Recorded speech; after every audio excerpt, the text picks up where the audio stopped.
एक खातून ने गाड़ी रोककर बूढ़े गरीब से पूछा, एक उबला हुआ अंडा कितने का है?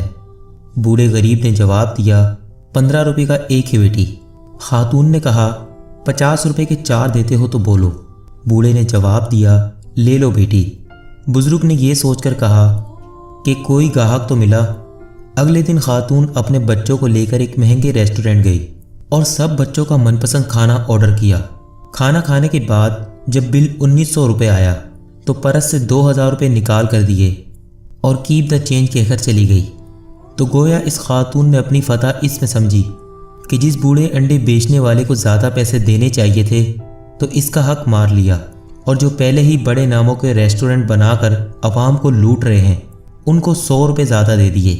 कभी इन गरीबों से ये सोचकर ही ख़रीद लिया करें कि शायद हम किसी की मदद का सबब बन जाएं। सोचिएगा ज़रूर। इस वीडियो को ज़्यादा से ज़्यादा शेयर करें और चैनल को सब्सक्राइब करने के बाद बेल आइकन को प्रेस कर दें ताकि आपको ऐसी मज़ीद इन्फॉर्मेटिव वीडियोस मिलती रहें। जज़ाकल्लाह।